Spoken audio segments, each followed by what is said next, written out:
नमस्कार।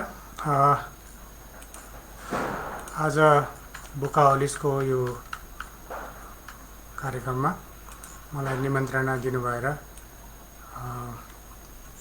मेरा दर्शकहरूसँग बोल्ने जुन एउटा वातावरण बनाइदिनु भयो, त्यसको लागि म बुकाहलिसका साथीहरू, विशेषतः चौकुना शाह र रिचाजीलाई धन्यवाद दिन चाहन्छु। दर्शकहरू कतिले त मेरो नामै सुन्नुभएको छैन होला, नामै सुन्नुभएको छैन होला, यो को आइपुग्यो भन्दै हुनुहुन्छ होला। अब कतिले यो मान्छे आइटीको मान्छे हो भन्ने सुन्नुभएको छ होला, कतिले साहित्यकारमा गण्य पनि हुनुहुन्न होला, कसैले गीतकारको रूपमा चिन्नुहुन्छ होला, कसैले चाहिँ कम्प्युटरको मान्छेको रूपमा चिन्नुहुन्छ होला, कसैले चलचित्र प्राविधिकको रूपमा चिन्नुहुन्छ होला, कसैले चाहिँ 3D एनिमेटरको रूपमा चिन्नुहुन्छ होला। मेरो चाहिँ आयाम बेग्ला बेग्लै भएको हुनाले मेरो परिचय अलिक गाह्रो छ। मैले परिचय दिँदा पनि मैले आफूलाई के भन्ने चाहिँ मलाई अलि गाह्रो लाग्छ।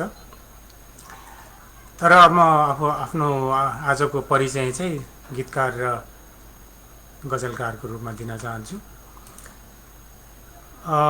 मेरो चाहिँ त्यही रुचि त धेरै विषयमा छ। म गीतकार पनि हुँ, गजलकार पनि हुँ, मलाई कविता पनि मलाई धेरै रुचि छ लेखनमा। निबन्ध पनि राम्रो लेख्थेँ मैले पहिला, अब त्यो छोडेको धेरै वर्ष भयो र अब अहिले चाहिँ व्यावसायिक हिसाबले पनि म अलिकति व्यस्त एउटा प्रविधिको क्षेत्रमा भएको हुनाले मलाई चाहिँ अहिले थोरै समयमा दिन सक्ने, काम गर्न सकिने चाहिँ के छ भन्दाखेरि गीत र गजल भएको हुनाले म चाहिँ गीत र गजल अलि बढी लेख्ने गरेको छु अहिले। र त्यही गीत र गजलको बारेमा म अलिकति तपाईँहरूलाई सुनाउने छु। तपाईँहरूले चाहिँ यसो सुन्नुभएको छ कि छैन, सायद सुन्नुभयो होला। मैले चाहिँ अब आफूले अडियो आफ्नो सुनिँदैन, तपाईँहरूले सायद सुन्नुभएको छ होला। मेरो यहाँ अडियोको चाहिँ ठिकै देखाइरहेको छ।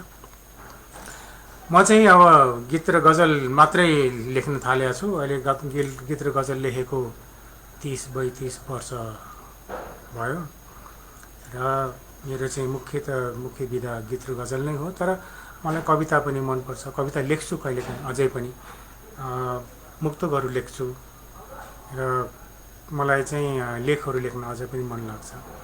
र समस्या के छ भने यो समय दिन सकेको छैन। पेसागत हिसाबले म चाहिँ एउटा भिन्न पेसामा भएको हुनाले र मलाई अलिक गाह्रो चाहिँ छ यो सबै कुराहरू मेन्टेन गर्नलाई।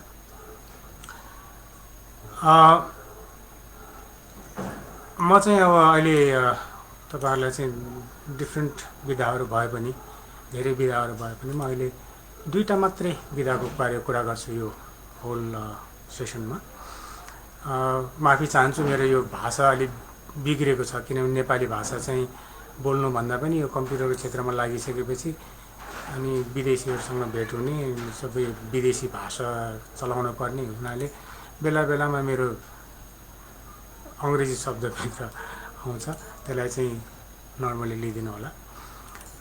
यो साहित्यकार भन्छ, बिचमा चाहिँ अङ्ग्रेजी शब्द छिराएर बोल्छ भन्नु होला, त्यो नभनिदिनु होला। यस्तै छ मेरो चाहिँ पेसागत हिसाबले गर्दाखेरि म अलिकति त्यस्तै हिसाबले मेरो भाषा पनि परिवर्तित भएको छ। यो साथीहरू पनि धेरै आइसक्नु भएको छैन जस्तो लाग्छ मलाई। अलिअलि साथीहरू पनि आउनु भएको छ। हाम्रो रवि पाञ्चल साथी आउनु भएको छ, दिपेन्द्र भण्डारीहरू आउनु भएको छ। पछि हामी एउटा लास्टमा एउटा क्वेसन आन्सर सेसन अथवा चाहिँ अर्काकोमा बोलीचाली अथवा चाहिँ छलफल गर्ने चाहिँ एउटा सानो कार्यक्रम चलाउँला। अहिले साथीहरू नआउन्जेलसम्म म एक दुईवटा मेरो आफ्नो परिचय दिने खालका गजलका शेरहरू भन्छु। तर शेर पुरै नभनेर मैले एउटा शेर भन्छु। त्यति बेलासम्म साथीहरू अरू पनि आइसक्नु होला, अनि म चाहिँ मेरो आफ्नो कहानी सुरु गर्छु। एक दुईवटा गजलका शेरहरूबाट सुरु गरेँ। नयाँ नयाँ विचारको बिउ छर्ने मान्छे परे। नयाँ नयाँ विचारको बिउ छर्ने मान्छे परे। मालिक भन्दा नोकरलाई सलाम गर्ने मान्छे परे। नयाँ नयाँ विचारको बिउ छर्ने मान्छे परे। मालिक भन्दा नोकरलाई सलाम गर्ने मान्छे परे। टाढा भाग्छन् दुःख पर्दा आफ्नै भन्नेहरू पनि। टाढा भाग्छन् दुःख पर्दा आफ्नै भन्नेहरू पनि। जहाँ जहाँ दुःख हुन्छ त्यहीँ सर्ने मान्छे परे। जहाँ जहाँ दुःख हुन्छ त्यहीँ सर्ने मान्छे परे। नयाँ नयाँ विचारको बिउ छर्ने मान्छे परे। एउटा मतलब एउटा शेर सुनाएँ यहाँलाई। मेरा पुराना गजलहरू 30 वर्ष चान्चुनका गजलहरू पनि छन्, तर मैले चाहिँ यो चाहिँ बिचका गजलहरू सुनाइरहेको छु। एउटा अर्को मतला र शेर सुनाउँछु अनि म अब बिस्तारै आफ्नो कथा सुरु गर्छु। कथा भन्दा नि प्रेजेन्टेसन सुरु गर्छु। अर्को एउटा, एक पाती छ दुःख तर खुसी दुई माना कम छ। एक पाती छ दुःख तर खुसी दुई माना कम छ। जिन्दगीको किताबमा एक दुईवटा पाना कम छ। एक पाती छ दुःख तर खुसी दुई माना कम छ। जिन्दगीको किताबमा एक दुईवटा पाना कम छ। धरतीको छ ओछ्यान अनि एक छाक पेट भरेकै छु। धरतीको छ ओछ्यान अनि एक छाक पेट भरेकै छु। मेरो घर छ सडक छेउमा तर घरमा छाना कम छ। मेरो घर छ सडक छेउमा तर घरमा छाना कम छ। एक पाती छ दुःख तर खुसी दुई माना कम छ। जिन्दगीको किताबमा एक दुईवटा पाना कम छ। अनि एउटा अर्को सुनाउँछु अनि साथीहरू पनि आइसक्नु भयो।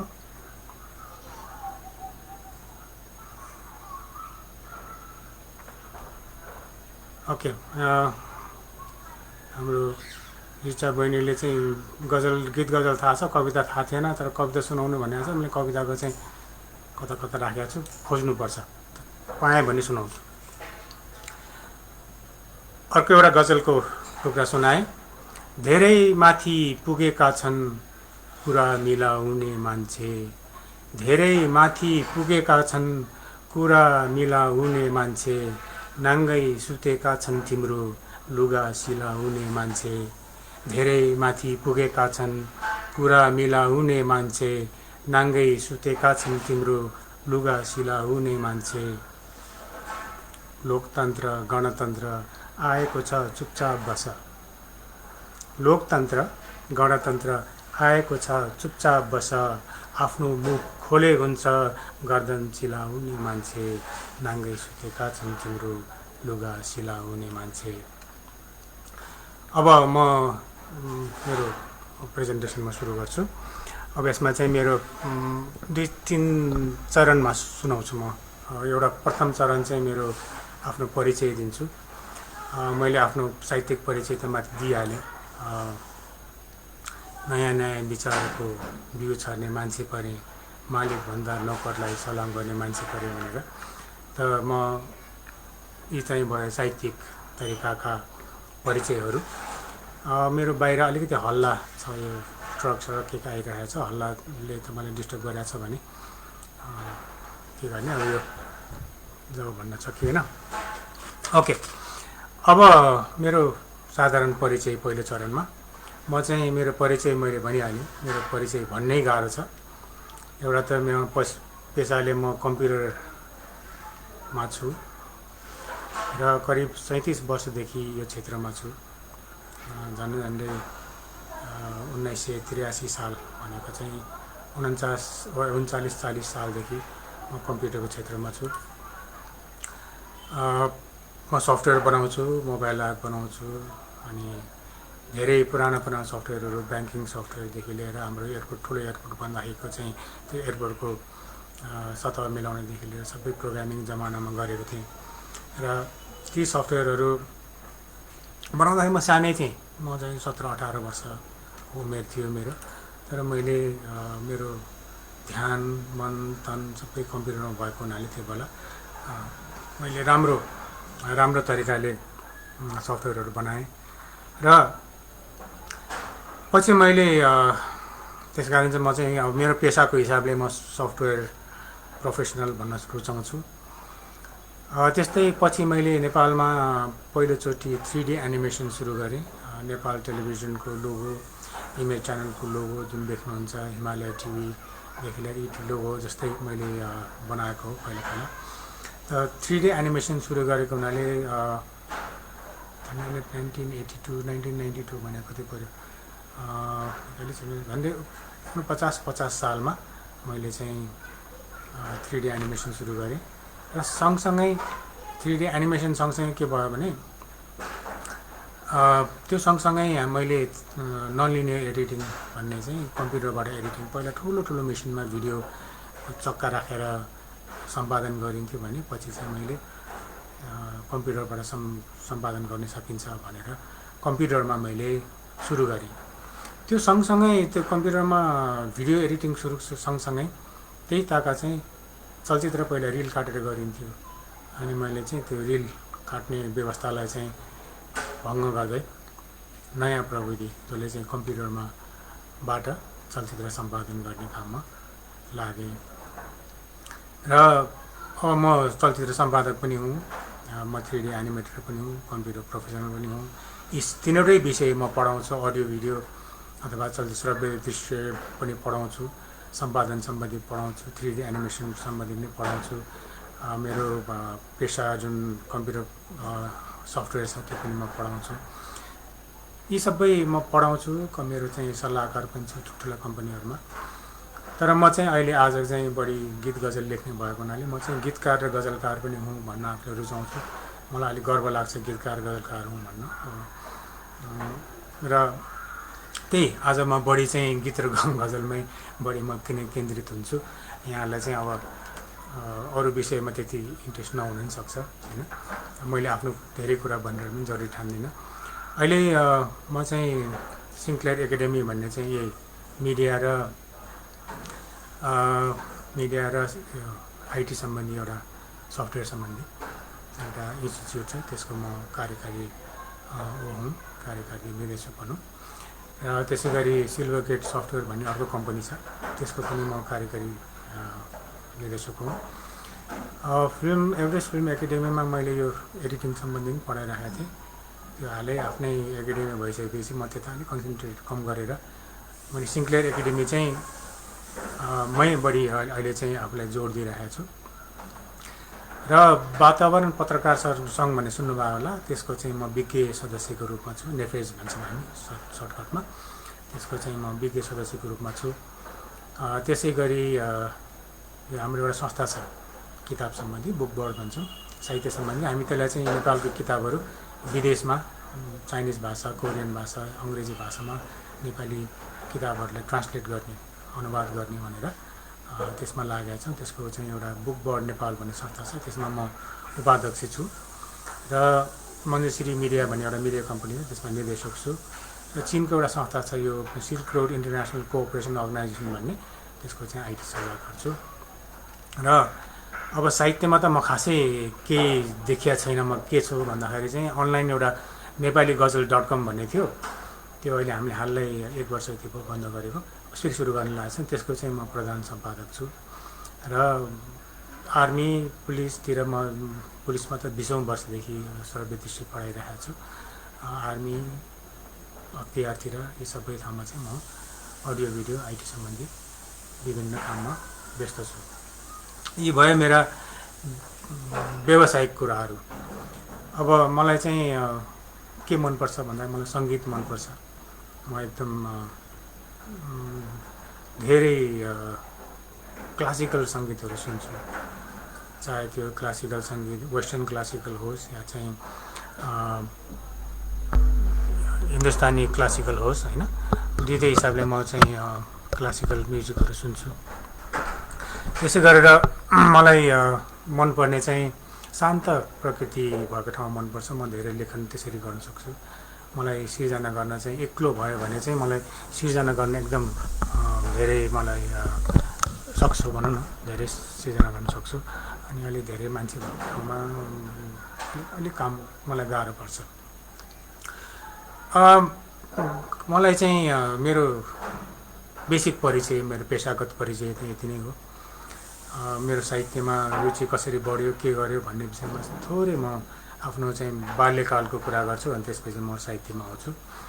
बाल्यकाल म म्याग्दी जिल्लाको अलि दूर अनकन्टार थियो त्यो बेला, अहिले चाहिँ अनकन्टार भन्न मिल्दैन, अहिले चाहिँ विकसित भइसक्यो।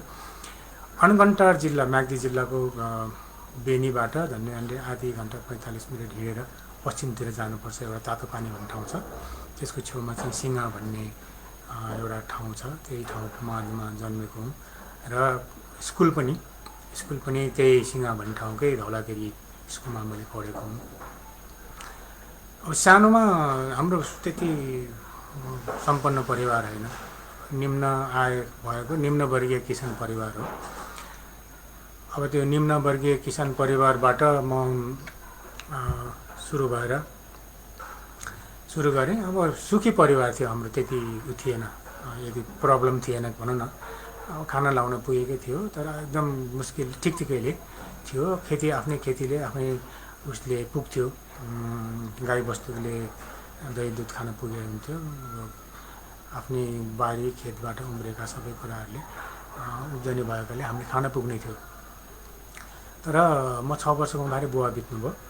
बुवा बितेपछि अलिकति मलाई हाम्रो परिवारमा धक्का पऱ्यो, किनभने कमाउने मान्छे हुनुहुन्थ्यो। मेरो दाइ पनि सानै हुनुहुन्थ्यो, म सानै थिएँ। अब आमा मात्रै हुँदाखेरि त हामी बहिनी पनि सानै थियौँ।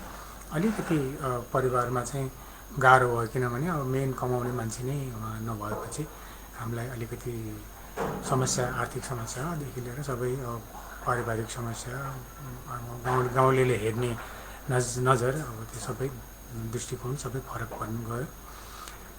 तर कुनै एउटा केही गुमाएपछि केही पाइन्छ भनिन्छ। त्यही साल मेरो वैशाखमा बुवा बित्नुभयो। म भदौमा चाहिँ म 6 वर्षको थिएँ। भदौमा मैले विद्यालय जोइन गरेँ, विद्यालय पढ्न पुगेँ, भर्ना भएँ। अनि विद्यालय भर्ना भइसकेपछि चाहिँ भदौमा म जोइन गरेँ। मङ्सिरमा चाहिँ उयो हुन्थ्यो, मङ्सिरमा चाहिँ जाँच हुन्थ्यो। त्यो बेला मङ्सिरमा जाँच हुने चलन छ। मङ्सिरमा जाँच भयो। भदौमा भर्ना भएको मान्छे मङ्सिरमा म दोस्रो भएँ मेरो क्लासको। त्यो बेला शिशु क्लास भन्ने चलन थियो, यस्तो नर्सरी केजी यस्तो भन्ने चलन थिएन। हाम्रो चाहिँ खालि ऊ थियो, खालि हामी के भन्थ्यौँ भने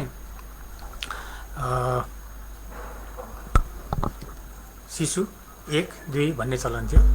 अब त्यही शिशु क्लासमा जोइन भएर मैले पहिलो शिशुबाट 1 आउने बेलामा चाहिँ म चाहिँ शिशुबाट 1 आउँदाखेरि चाहिँ म दोस्रो भएँ।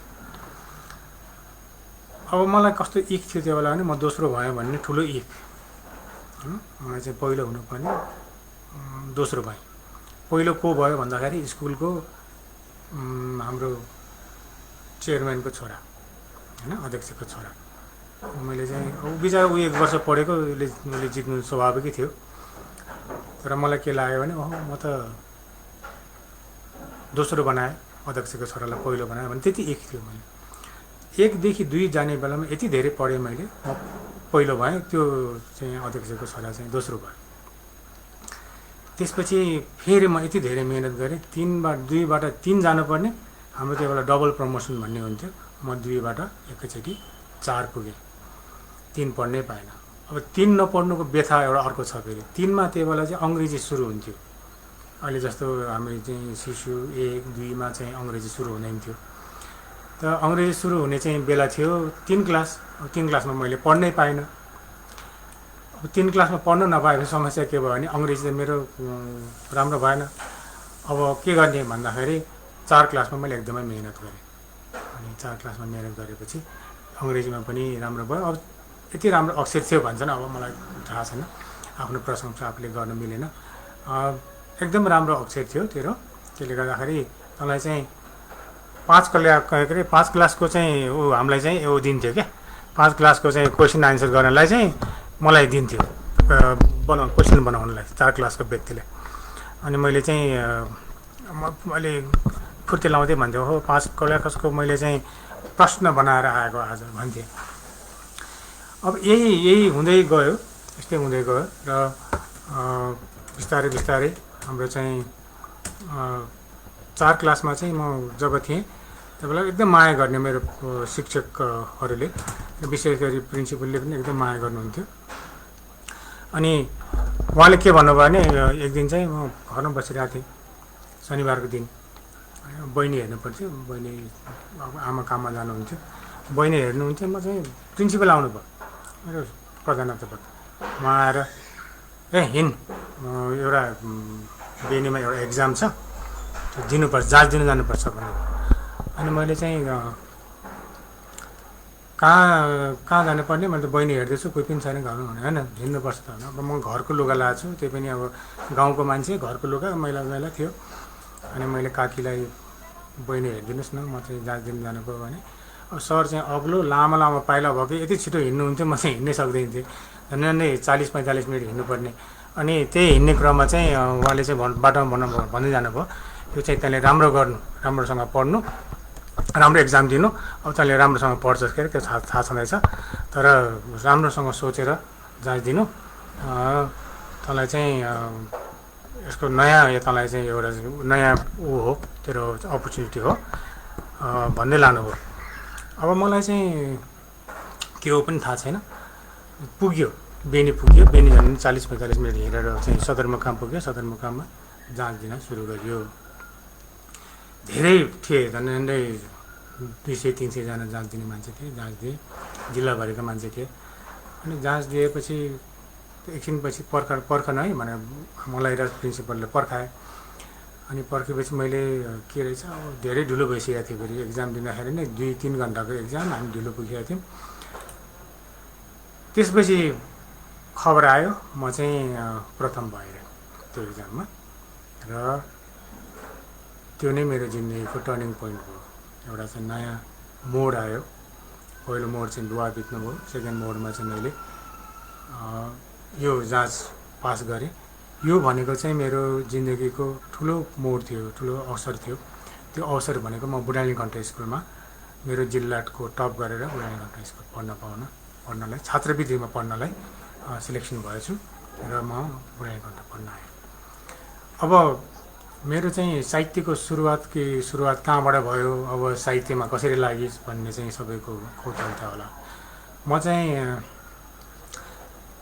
मेरो साहित्य चाहिँ मेरो बुवा आमाको हेरिडिटी भन्छ, त्यहाँबाट आएको हुनुपर्छ। किनभने हाम्रो गाउँ कस्तो ठाउँ हो भने मेरो गाउँ चाहिँ लोकगीतको खानी भन्छ, धौलागिरी अञ्चल, गण्डकी, लुम्बिनी। र त्यहाँ चाहिँ हरेक पर्व, मेला, खेत रोप्दा, घाँस काट्दा, रोपाइँ गर्दा, दाएँ हाल्दा, अब जे हुन्छ नि, पानी पँधेर गर्दा, जे गर्दा पनि गीत गाउने चलन छ। हाम्रो नेपाली सबै नेपालीकै छ, तर त्यहाँ विशेष त्यो क्षेत्रमा चाहिँ बढी लोकगीत गाउने चलन छ। र हाम्रो पालामा झन् रोदी बस्ने चलन थियो। अनि मेरो दिदी रोदी जानुहुन्थ्यो, अब दिदी जाँदाखेरि त अब राति जाँदाखेरि गाह्रो हुने, अनि भाइलाई लिएर गएपछि चाहिँ मैले सुरक्षित महसुस गर्ने भनेर मलाई लिएर जानुहुन्थ्यो। मेरो र दिदीको स्वर एकदम ठिक्क मिल्थ्यो, दुईजना केटीले गीत गाए जस्तो हुन्थ्यो, सानो स्वर थियो त्यो बेला। अनि 8-9 वर्षको उमेरमा म दिदीसँग जान्थेँ, गीत गाउन जान्थेँ। कसैले पनि यो केटावर भन्दै हिँड्थ्यो, त्यो केटी जस्तै स्वर भएको हुनाले दिदी र म सँगै गीत गाउँथ्यौँ। अनि दिदीले बेला बेलामा दिदीले आन्सर दिने, प्रश्न उत्तर हुन्थ्यो, हाजिर जवाफ हुन्थ्यो, दिदीले दिनुहुन्थ्यो, कहिलेकाहीँ मैले हाजिर जवाफ गर्थेँ, मैले दिन्थेँ। सो कसैले चाहिँ लोकगीतमा, कसैले दोहोरीमा, कसैले कोही प्रश्न सोध्यो भने मैले उत्तर दिन सक्थेँ।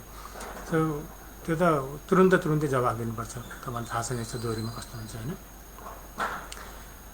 त त्यस्तो जुन गुण थियो ममा, त्यो गुण चाहिँ एउटा त्यही म त्यो एरियाको त्यो क्षेत्रले दिएको चाहिँ मलाई गुण थियो।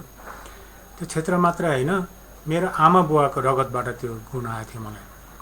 किन आएको थियो भने अब तपाईँले छक्क पर्नु होला, यो के हो कस्तो थियो त्यो चलन भनेर। त्यो बेला चाहिँ गीत गाउने र गीत गाएर जितेर ल्याउने चलन थियो।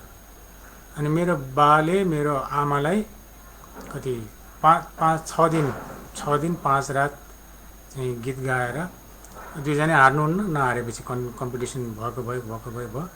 अनि 5 दिन 6 दिनसम्म भइसकेपछि स्वर पनि बसिसक्यो। अब खाना त्यहीँ पकाउने, बारेर राखेको हुन्छ, मान्द्रो हुन्थ्यो त्यतिखेरमा, मान्द्रोले बारेर अरूलाई आउनु नदिने। त्यो ग्रुप हुन्थ्यो, केटाको ग्रुप केटीको ग्रुप, गीत गाउने।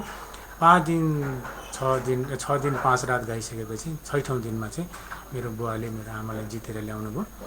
अनि अब मेरो बा पनि गाउने, मेरो आमा पनि गाउने भएपछि त त्यो त्यो जुन गाउने अब 6 दिन 6 रातसम्म त्यो प्रश्नोत्तर गर्न सक्ने भनेपछि त त्यो कवि हुन्, लोक कवि भनौँ। त्यो हुँदाखेरि चाहिँ त्यसको असर चाहिँ म कहाँ आए जस्तो लाग्छ।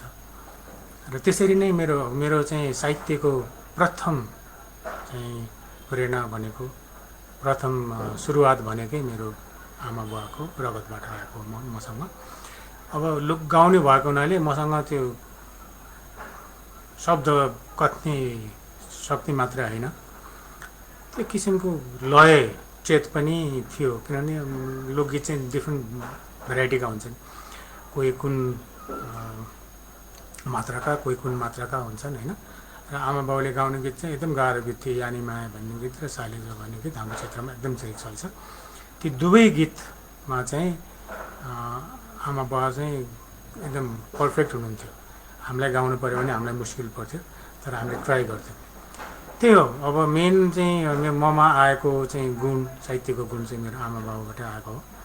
र अर्को चाहिँ भने क्षेत्र र यता हेऱ्यो झरना, उता हेऱ्यो झरना, यता हेऱ्यो जङ्गल, उता हेऱ्यो पहाड, माथि हेऱ्यो हिमाल, त्यस्तो ठाउँमा जन्मेको हुनाले मलाई चाहिँ त्यो प्रकृतिले पनि साथ दिएको हो। र साथसाथै जब म बुढानीकण्ठ आएँ, बुढानीकण्ठमा चुनिएका सबै शिक्षकहरू चाहिँ चुनिएका हुनुहुन्थ्यो, छानिएर आएका। त्यो भएको हुनाले शिक्षकहरूको माया, उहाँहरूको प्रेरणा, स्कुलको वातावरण, यी सबैले चाहिँ, र हाम्रा साथीहरू पनि त्यस्तै हुनुहुन्थ्यो। हामी चाहिँ साहित्यिक वातावरण थियो बुढानीकण्ठ स्कुलमा। र त्यसले चाहिँ मलाई अलिकति उसमा अगाडि बढ्न, साहित्यमा लाग्न चाहिँ प्रेरणा दियो। अब मेरो कहिले छापेँ, मेरो पहिलो कृति भनेको चाहिँ म त्यति त्यसलाई महत्त्व दिन्नँ, तर मलाई एकदम राम्रो सम्झना छ। मैले बुढानीकण्ठ आउनुपर्ने भयो। बुढानीकण्ठ आउनुभन्दा अगाडि चाहिँ बेलुका भोलिपल्ट चाहिँ अब मलाई पुर्याउन आउने चाहिँ मेरो आमा हुनुहुन्थ्यो, दाइ हुनुहुन्थ्यो। दाइ सानो, अब आमाले पुर्याउन भएन। अनि मेरो जुन विद्यालय थियो, विद्यालयका संरक्षक हुनुहुन्थ्यो, उहाँले चाहिँ मलाई मेरो नाति भन्नुहुन्थ्यो, मैले बाजे भन्थेँ। मेरो नातिलाई म पुर्याउँछु भन्नुभयो। अनि उहाँले चाहिँ मलाई पुर्याउन आउने भयो। त्यो दिन अगाडि चाहिँ रुवाबासी घरमा थियो। त्यसपछि मैले त्यो दिन चाहिँ एउटा सानो नोटबुक बनाएको थिएँ, त्यो कपीको पानाहरू गरेर। त्यसमा चाहिँ मैले झन्डै 1.5 घन्टा 2 घन्टा लेखेको थिएँ कि, लेखेर अनि आमा, दाइ, दिदी, काका, काकी वरिपरि सबै जम्मा भएको थियो त्यो साँझमा। अनि मलाई बनाउनलाई चाहिँ सेलरोटी, चिउरा के बनाउँदै हुनुहुन्थ्यो खाजाको लागि, बाटो खर्च भनौँ, बाटोको लागि खाजा बनाउनु हुनुहुन्थ्यो। अनि मैले गीत सुनाउँथेँ। अनि त्यो गीत चाहिँ झन्डै 1.5 घन्टासम्म सुनाएँ।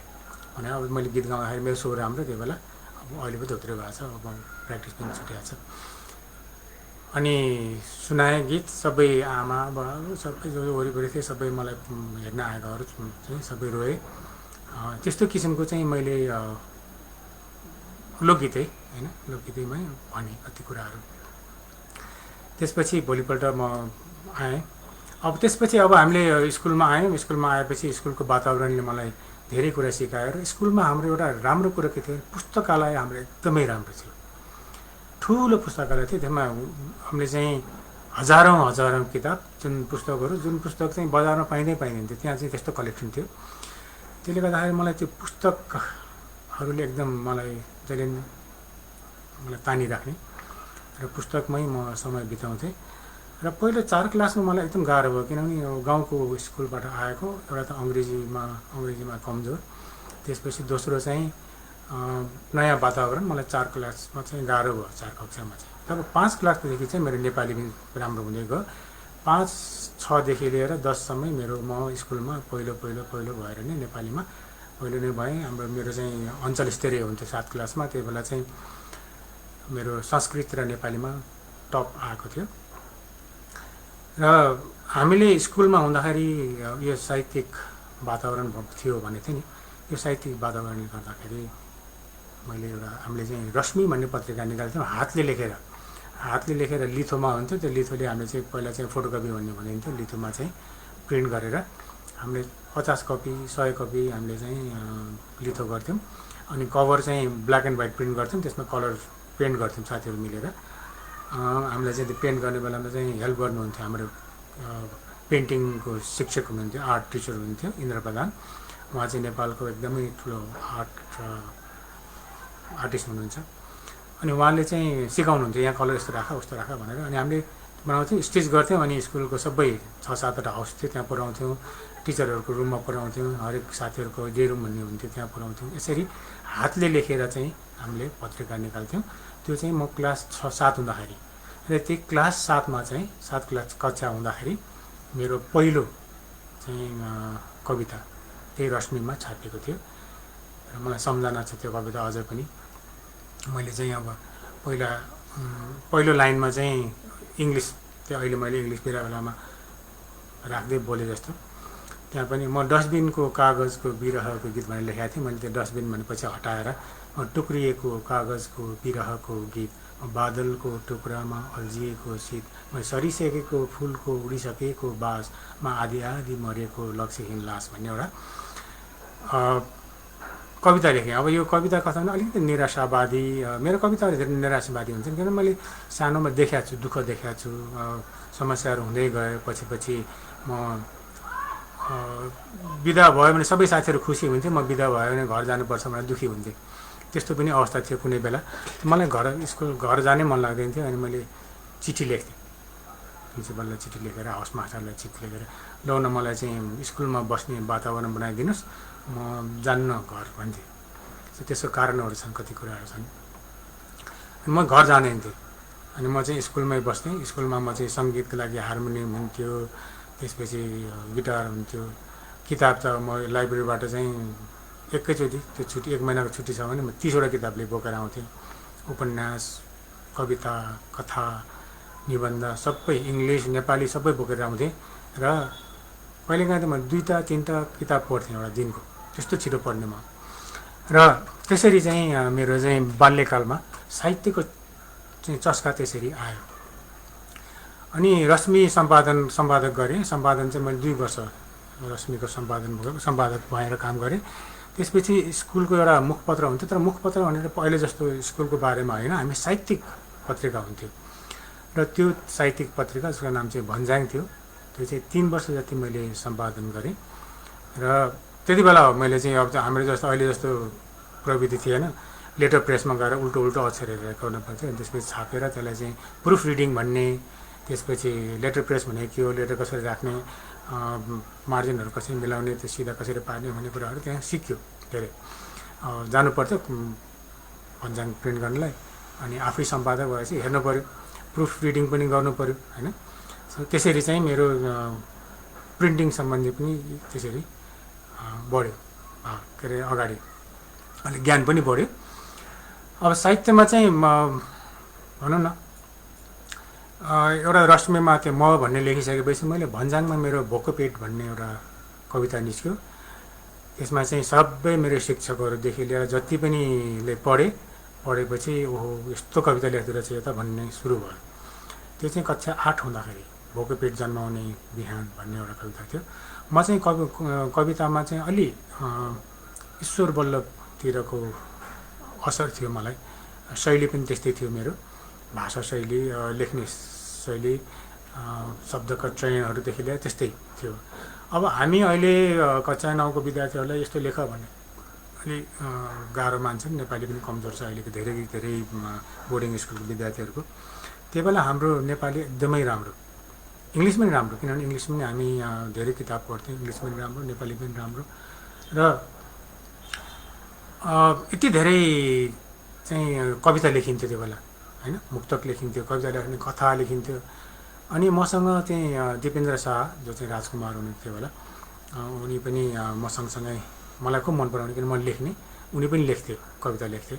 र उनले चाहिँ पछि त एउटै कोठामा हामी 3 महिना जति बस्यौँ दिपेन्द्र शाह र म।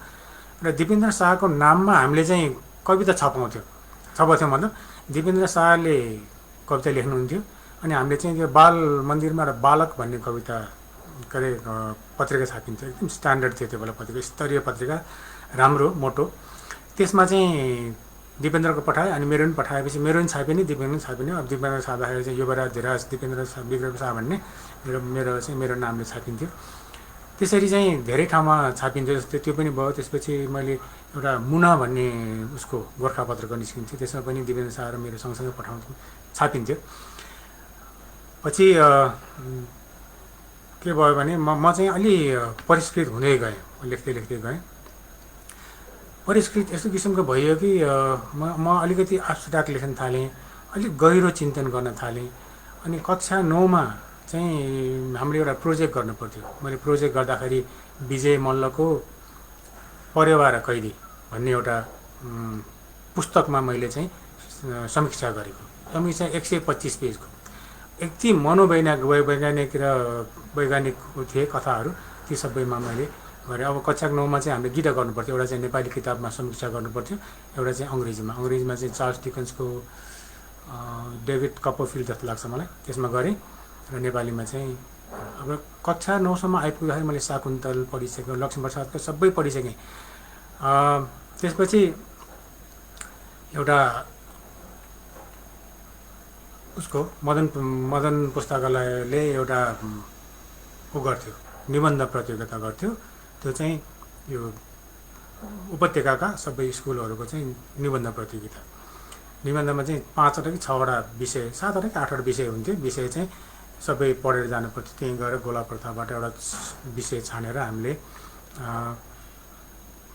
निबन्ध लेख्नु पर्थ्यो त्यहीँ अन द स्पट सो मदन स्मारकमा हुन्थ्यो त्यहाँ गएर मैले म पनि सहभागी भएको थिएँ हाम्रो स्कुलबाट 2 जना एकजना 10 क्लासको दाइ हुनुहुन्थ्यो एकजना म र नेपालका काठमाडौँका गिने चिनेका सबै स्कुलहरू त्यो बेला भाग लिन्थे र त्यसमा चाहिँ मलाई धरणीधर कोइरालाको जीवनमा निबन्ध लेख्ने चाहिँ पर्यो मैले लेखेँ अब लेखिसकेपछि फर्काइयो अनि 15-20 दिन 25 दिन जति भएको थियो होला त्यसको चाहिँ नतिजा आयो नतिजा चाहिँ विद्या पुरस्कार चाहिँ मैले जितेको छु हैन सो मैले विद्या पुरस्कार प्रथम भयो भने चाहिँ खुसी लाग्यो मलाई अब 9 कक्षाको 10 कक्षाको दाइ चाहिँ दोस्रो हुनु भएछ म 9 कक्षाको चाहिँ म पहिलो भएछु र त्यो बेला बाट कमलमणि लेक्चरबाट चाहिँ चिसो चुलो दिनुभयो अनि 1000 रुपियाँ चिसो चुलो प्रमाणपत्र पाएँ अनि चिसो चुलो पनि आउने बित्तिकै त्यही रात मैले चिसो चुलो पढेर रातभरि पढेँ भोलि सिकाएँ मलाई यति त्यो चिलायो कि भोलिपल्ट फेरि पढेँ 3 दिन 4 दिनसम्म रिपिट गरेँ बुझेको त गाह्रो थियो चिसो चुलो त्यस्तो शाकुन्तल पनि त्यस्तै गाह्रो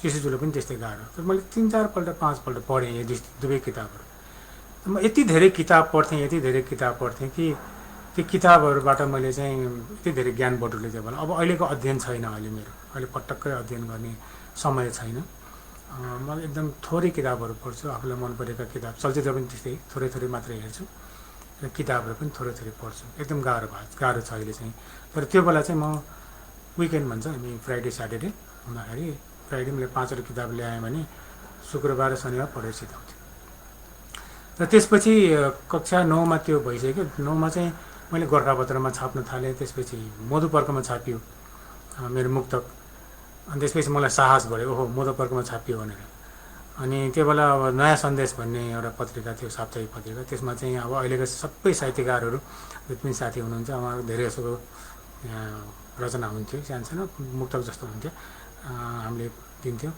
त्यसमा नयाँ सन्देश भयो मधुपर्क भयो त्यसै गरी पछि गएर 10 क्लासमा चाहिँ अलि पढ्नुपर्ने भयो किनभने 10 क्लासमा एसएलसी थियो अनि एसएलसी पास गर्ने बित्तिकै मैले गोर्खापत्र मधुपर्क रचना अभिव्यक्ति र रूपरेखासम्म चाहिँ छापेँ र साथी हुनुहुन्थ्यो हाम्रो एकजना साथीले बगर निकाल्नु भएको थियो बगर भन्ने पत्रिकामा पनि 2-3 पल्ट मैले कविताहरू छापेँ यसरी मेरो चाहिँ अगाडि साहित्य यसरी चाहिँ मलाई साहित्यमा रुचि भएको अब म फेरि चाने चिने नर्मल साहित्य नपढ्ने मलाई एकदम अहिले पनि म अलिक चुजी छु कि मलाई एकदम सेलेक्टेड चाहिन्छ मलाई चाहिँ साहित्यमा। त त्यो बेला कविता पढ्यो भने अब ईश्वर बल्लभको मलाई धेरै प्रभाव थियो। ईश्वर बल्लभको कविता, त्यसपछि बैरागी काइँलाका कविता, बानी रागिरेका कविता, यस्ता किसिमका कविताहरू मनपर्थे। अनि निबन्धमा चाहिँ शङ्कर लामिछाने, त्यसपछि लक्ष्मीप्रसाद देवकोटाकै मनपर्थ्यो। इन्द्रबहादुर राईका लागि निबन्धहरू मनपर्थ्यो मलाई। अनि उपन्यासहरूमा चाहिँ पारिजात, बिपी कोइराला सबैका किताबहरू पढ्थेँ। विजय मल्लको म चाहिँ विशेष विजय मल्लको चाहिँ भनौँ न प्रशंसक थिएँ। म धेरै चाहिँ विजय मल्ललाई मन पराउँथेँ। उहाँको नाटक, कविता, के अरे उहाँको कथा, उपन्यास सबै नै मनपर्थ्यो। उहाँको लेखन मनपर्थ्यो मलाई। र इङ्ग्लिसमा पनि मैले अब वर्ड्सवर्थदेखि लिएर मलाई एकदम एमिली डिकिन्सन भनेको एउटा किताब पाएँ मैले कविताको लाइब्रेरीमा। अनि पढेपछि म यति इम्प्रेस भएको थिएँ कि एमिली डिकिन्सन भन्नेको कविता देखेँ र उनी जस्तै कविता लेख्ने पनि ट्राई गरेँ। अब त्यो बच्चामा अलिकति हुन्छ, त्यसले गरेर मलाई मनपर्नेमा चाहिँ वर्ड्सवर्थ, किट्स, यो त नर्मल सबैलाई मनपर्छ होइन। र कथामा पनि चार्ल्स डिकेन्स मैले भनिहालेँ, चार्ल्स डिकेन्स, समरसेट ममहरूको चाहिँ किताब एकदम धेरै पढ्थेँ। त्यसरी म चाहिँ साहित्यमा पसेँ भनौँ न नजानिँदो किसिमले। र त्यो बेला चाहिँ तेस्रो आयाम थियो यतातिर नेपाल र भारत भनौँ, दार्जिलिङ र नेपालतिर तेस्रो आयामको चक्कर चलिरहेको थियो कि भनौँ न, यो चाहिँ चक्कर नभन्नु त्यसलाई नराम्रोसँग सुरु भएको थियो भनौँ। र पश्चिममा हामीले चाहिँ क्युबिजमको कुरा गर्थ्यौँ। अनि जहाँपाल सात्रेको चाहिँ उनी चाहिँ अस्तित्ववादको कुरा गर्थ्यो, त्यो कुरा गर्थेन। 9, 10 पढ्दाखेरिको हामीले जहाँपाल सात्रेको अस्तित्ववादको कुरा गर्थ्यौँ, क्युबिजमको कुरा गर्थ्यौँ होइन, रोमान्टिसिजमको कुरा गर्थ्यौँ। त्यो हामी यति धेरै अध्ययनशील थियौँ त्यो बेला। त्यो अध्ययनशील त बरु अहिले छैन, त्यो बेला चाहिँ एकदमै भित्र पसिसकेका थियौँ कि त्यो साहित्यको। अब म स्कुलबाट निस्किने बेलामा मैले भनिहालेँ म घर जाने पक्षमै थिइनँ। अब छुट्टीमा त घर नजाने, कसरी जाने। म गेटबाट बाहिर स्कुलबाट निस्केपछि कहाँ जाने भन्ने बाटो थिएन, टुङ्गै थिएन, त्यस्तो बाटो थिएँ। तर मसँग बाहिर निस्किँदाखेरि मसँग के थियो, मसँग एउटा कविता सङ्ग्रह थियो, एउटा उपन्यास थियो, एउटा मुक्तक सङ्ग्रह थियो, एउटा कथा सङ्ग्रह थियो। निबन्ध चाहिँ 8-9वटा थिए, पुरा पनि थिएन, छोटो थिए। छोटो नियम गर्दाखेरि 30 पेजको जस्तो चाहिँ निबन्ध सङ्ग्रह थियो। मसँग त्यति बोकेर निस्किएको म स्कुलबाट निस्किँदाखेरि। तर मैले कहिले प्रकाशित गरिनँ, ती सबै चाहिँ हराएँ। अब यो लामो गन्थन भइसक्यो, यसमा चाहिँ म समय पनि अहिले हुन थाल्यो। म चाहिँ एउटा तपाईँलाई गजल सुनाउँछु, अनि बोर भयो होला, गजल सुनाउँछु, अनि यो गन्थनलाई अलिकति म छोटकरीमा अगाडि बढाउँछु है। अब साथीहरूले धेरै मन परिराख्ने एउटा गजल छ, त्यो गजललाई म पढ्छु। मेरो यो गजल आउने गजल सङ्ग्रह बतासैले चोट लाग्छ भन्नेमा हो। हामीले नाम यसो परिवर्तन गर्ने पनि सोचेका छौँ, त्यसैको हो त यो। तिमी छेउ छैनौ भन्ने, तिमी छेउ छैनौ भन्ने आभासले चोट लाग्छ। टुक्रिएको फुलहरूमा बतासले चोट लाग्छ। कागजको हुन्थ्यो भने कसले टिप्थ्यो चुडाउँथ्यो। फुललाई आफ्नै तनको सुवासले चोट लाग्छ। टुक्रिएको फुलहरूमा बतासले चोट लाग्छ। अँधेरोमा बस्ने बानी परेपछि के लाग्छ र, अँधेरोमा बस्ने बानी परेपछि के लाग्छ र। सानो सानो जुनकिरीको प्रकाशले चोट लाग्छ। सानो सानो जुनकिरीको प्रकाशले चोट लाग्छ। धेरै रोएँ जिन्दगीमा अब पत्थर हुन्छु भन्थे। धेरै रोएँ जिन्दगीमा अब पत्थर हुन्छु भन्थे। यति कोमल मन छ कि कपासले चोट लाग्छ। यति धेरै रोएँ जिन्दगीमा अब पत्थर हुन्छु भन्थे। यति कोमल मन छ कि कपासले चोट लाग्छ। तिमी छेउ छैनौ भन्ने आभासले चोट लाग्छ। टुक्रिएको फुलहरूमा बतासले चोट लाग्छ। अब एउटा गजल सुनाएँ, अनि अब गजलमा कसरी म छिरेँ भन्ने चाहिँ सानो सुनाउँछु। म चाहिँ धेरै समय पनि छैन, म अलिक छोटकरीमा जान्छु। हाम्रो त्यो गजल साहित्यको चाहिँ गजल मात्र होइन, साहित्य गीत सबैको चाहिँ वातावरण राम्रो थियो मेरो स्कुलमा। र जितेन्द्र जोशी भन्ने मेरो चाहिँ नेपाली शिक्षक पनि हुनुहुन्थ्यो र नेपाली शिक्षकहरूमा रामबाबु सुवेदी, जितेन्द्र जोशी, विष्णु अधिकारी सरहरू हुनुहुन्थ्यो, अनि चैतन्य पाण्डे। यी सरहरू चाहिँ नेपालीमा एकदम राम्रोसँग लागेका सरहरू हुनुहुन्थ्यो। तीमध्ये चाहिँ जितेन्द्र सर चाहिँ सङ्गीत पनि पढाउनुहुन्थ्यो र ऊ पनि पढाउनुहुन्थ्यो, के अरे नेपाली पनि पढाउनुहुन्थ्यो। जितेन्द्र सरको चाहिँ कथा भन्ने शैली एकदम राम्रो थियो। कथा भन्दा भन्दै सबै 20जना विद्यार्थी छन्, 20जना जुन थिए त्यस्तो के राम्रो कथा भन्नुहुन्थ्यो। र उहाँले चाहिँ सङ्गीतमा विशारद गर्नुभएको बनारसबाट, अनि उहाँले चाहिँ नेपाली शिक्षक पनि।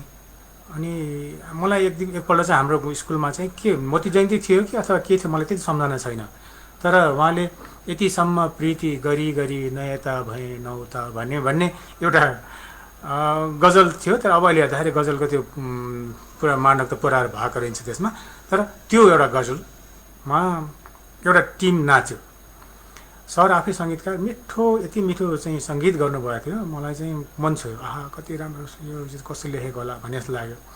त्यसपछि मेरै टिमलाई, हाम्रो ग्रुप हुन्थ्यो, मेरो ग्रुपलाई के पर्यो भने, दुई आँखी भौँ त तयार छन्, तरवारको किन चाहियो, तिमी आफै मालिक भइगयो, सरकारको किन चाहियो भन्ने चाहिँ पर्यो। उहाँले त्यो पनि यति राम्रो सङ्गीत गर्नुभएको थियो। हामीले चाहिँ त्यसमा एकदम भाग दिने हिसाबले नाच्नुपर्ने थियो। अनि नाचे, मलाई त हरेकपल्ट त्योले छुने के शब्दमा कहाँको त्यो केही त्यसमा ज्वाला छ, त्यसमा चाहिँ स्पार्क छ भन्छ नि होइन। त्यस्तो देखेपछि मलाई एकदम सकसक भयो, मैले मनमा सहनै सकिनँ। गएँ सरका, सर सङ्गीत त सरले एकदम राम्रो भयो, यो शब्द पनि यति राम्रो छ, शब्द कसको सर भने मैले। तिमीलाई थाहा छैन सर, भर्खरै कक्षा 7मा छौँ, हामीले यो यस्तो शब्द सुनेकै छैन, मलाई त एकदम प्रभावित बनायो सरले, यसो लौ न भनिदिनु पऱ्यो भने मैले। ल आऊ भन्नुभयो, अनि लैजानु भयो। अनि यो मोतीराम भट्टको शब्द हो। कक्षा 7मा थिएँ, मैले त्यति धेरै पनि बुझ्दैन थिएँ त्यो बेला, धेरै। अब त्यही मेरो पहिलो कृति भनौँ न, एउटा पहिलो कविता त मेरो छापिएको थियो, त्योभन्दा अरू केही थिएन। त्यसपछि भने त्यो सुनेपछि, अनि यो मोतीराम भट्टको भने, मोतीराम भट्टको भन्नुभयो सुन्या हो नि, मोतीराम भट्टले भानुभक्तले यस्तो गरेको भन्दै पढेको। अनि उहाँको चाहिँ रचना यति राम्रो छ भने मलाई थाहै थिएन। त्यसपछि उहाँले चाहिँ यस्तो गर्नुभयो, मोती मण्डली सुरु गर्नुभयो, त्यो गर्नुभयो। अब मलाई गजल भन्ने थाहा छ बाबु, तर गजलको चाहिँ मलाई त्यसको कसरी लेख्ने भन्ने थाहा छैन। सङ्गीत अलिअलि मलाई गजलको सङ्गीत कसरी गर्ने भन्ने थाहा छ, तिमी आफै पत्ता लगाऊ भन्नुभयो। म गएपछि मैले त्यहाँ गजल भनेर देखिने लाइब्रेरीमा, मेरो पुस्तकालयमा भएका सबै किताबहरू छान मारेँ। सबै हेर्दाखेरि मैले चाहिँ मोतीरामको किताब भेटेँ, शम्भु प्रसादको भेटेँ, त्यसपछि जिगरको भेटेँ।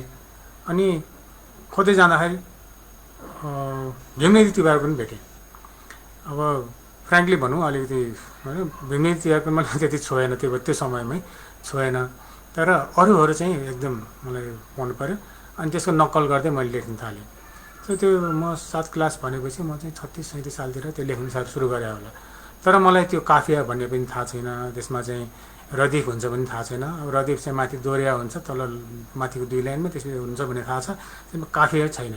सो काफिया नभएको गजल लेखेर बस्यो 2 वर्ष, 1 वर्ष 2 वर्ष। अनि त्यसपछि मलाई चाहिँ एउटा उसले, मेरो अङ्ग्रेजी टिचर हुनुहुन्थ्यो, उहाँ चाहिँ नेपालीमा पनि राम्रो, बङ्गालीमा पनि राम्रो, सबै राम्रो। उहाँ चाहिँ गोविन्द शर्मा, उहाँले एउटा किताब ल्याइदिनु भयो, एउटा एल्बम ल्याइदिनु भयो। त्यो 1982 वाला एल्बम। त्यो चाहिँ एल्बम चाहिँ हिन्दीमा, जगजित र पङ्कज उदासको। मैले हिन्दी नै नबुझ्ने त्यो बेला, फेरि एकदम पटक्कै हिन्दी भनेको चाहिँ मलाई कस्तो लाग्थ्यो भने विदेशी भाषा लाग्ने जस्तो, अब नजिकै भाषा छ नि, तर पनि मलाई बुझ्न एकदम कठिन लाग्यो। तर सुनाउँदाखेरि चाहिँ उहाँले मलाई भन्नुभयो, यो चाहिँ यस्तो भनेको भनेर। अनि गजलकारको नाम भन्नुभयो, गजलको यो चाहिँ यस्तो हो भन्नुभयो। सरलाई पनि, मेरो गोविन्द शर्मा सरलाई पनि गजलको चाहिँ त्यो कसरी लेख्ने, कसरी त्यसको फर्मेट के हुन्छ भन्ने थाहै छैन। त्यसपछि मैले अझै प्र्याक्टिस गर्दै लेखेँ। 37 सालतिर मैले झन्डै नै 8-9वटा 10वटा गजल लेखेँ, तर 2-3वटामा चाहिँ ऊ भएका, 2-3वटामा चाहिँ काफिया भएका, अरूमा चाहिँ काफिया नभएका गजलहरू पनि लेखेँ। त्यसपछि 36 सालमा यो अभिव्यक्तितिर मैले अलिअलि मुक्तकहरू छपाउँथेँ। त्यहाँ चाहिँ ज्ञानुवाकोरको भेटेँ, के अरे गजल भेटेँ। अनि त्यो यसो हेरेँ, तर त्यसमा पनि मैले बुझ्न सकिनँ गजल कसरी लेखिन्छ भनेर। सो यसरी चाहिँ मेरो गजलको यात्रा सुरु भयो। र गजल मात्र होइन, मेरो साहित्यको यात्राले मलाई कम्प्युटरमा हेल्प गर्यो। अब कम्प्युटरमा कसरी आएँ, साहित्यले मलाई कसरी कम्प्युटरको चाहिँ यो पेसामा लाग्न मद्दत गर्यो भन्दाखेरि, म स्कुलबाट निस्किने बेलामा, यो छोटकरीमा भन्छु म, धेरै टाइम छैन। स्कुलबाट निस्किने बेलामा नेपाली शिक्षकहरू सबैले राख्नुभयो सँगसँगै। अनि सबैले राखेर उहाँले के भन्नुभयो भने, बाबु तिमी चाहिँ साहित्यमा एकदमै धेरै लाग्यौ। अब हेर, साहित्यमा लाग्ने मान्छेहरू चाहिँ त्यस्तो दुःखी हुन्छन्, तिमीलाई थाहा छ नै छ। महाकवि देवकोटा त्यस्तो नेपालका होनहार महाकविले चाहिँ कुन हालतमा बित्नु पऱ्यो, मर्नु पऱ्यो। त्यस कारण तिमी चाहिँ साहित्यमा धेरै नलाग, पेसा नबनाऊ, यसलाई चाहिँ सोख बनाऊ भन्नुभयो। मलाई कस्तो छ भने, विद्या पुरस्कार जितेको, मलाई मदन पुरस्कार जित्ने रहर थियो त्यो बेला। म चाहिँ त्यसमै लागेको भए सायद जितिन्थ्यो कि के हो थाहा छैन, यस्तो रहर थियो। मैले धेरै नै डुप्लिकेट मागिसकेका थिएँ, तर पाइएन। म चाहिँ सरहरूले भन्नुभयो, सबै काउन्सिलिङ गर्नुभयो अगाडि राखेर, र तिमी एउटा कम्प्युटरको अफिस खोलेको छ अरे, जाऊ त्यहाँ गएर कम्प्युटर सिक, त्यसले चाहिँ तिम्रो जिन्दगी बन्छ, साहित्यले चाहिँ खान तिमीलाई दुःख पाउँछौ, साहित्य भनेको दुखिया भनेर सरहरूले, अब जसले नेपाली पढाउनु भयो, जसले चाहिँ मलाई साहित्य सिकाउनु भयो, त्यही सरहरूले मलाई त्यसो भनेर पठाएपछि मैले धेरै गरेँ, विचार गरेँ, आएँ। कम्प्युटर रहेछ होइन, मेरो चाहिँ टिपीको तेजप्रसाद गौचन भन्ने उहाँको गुण एकदम धेरै छ मलाई। तेजप्रसाद गौचन, त्यसपछि अशोक भट्टाचार्य हुनुहुन्छ, उहाँहरूले चाहिँ कम्प्युटरमा लाग्नलाई प्रेरणा दिनुभयो। आऊ सिक, तिमी चाहिँ अब बुढानी घन्टा पढेको मान्छे, अहिले पक्कै पनि राम्रो गर्छ, आऊ भनेर पहिलो ब्याचमा हामी कम्प्युटर सिक्न गयौँ। तर त्यो बेला कम्प्युटरको फिस चाहिँ 900 रुपियाँ। 900 रुपियाँ तिर्नु मलाई पैसा छैन, कहाँबाट ल्याउनु? 900 रुपियाँ भनेको अहिलेको होइन, त्यो बेला चाहिँ 900 भनेको त 9000 जस्तो थियो, एकदम एक्सपेन्सिभ। अनि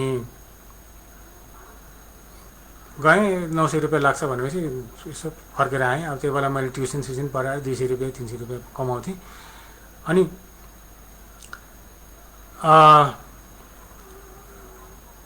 साथीहरू आउनु भइसक्यो, मैले चाहिँ यो सबैलाई गर्छु, के अरे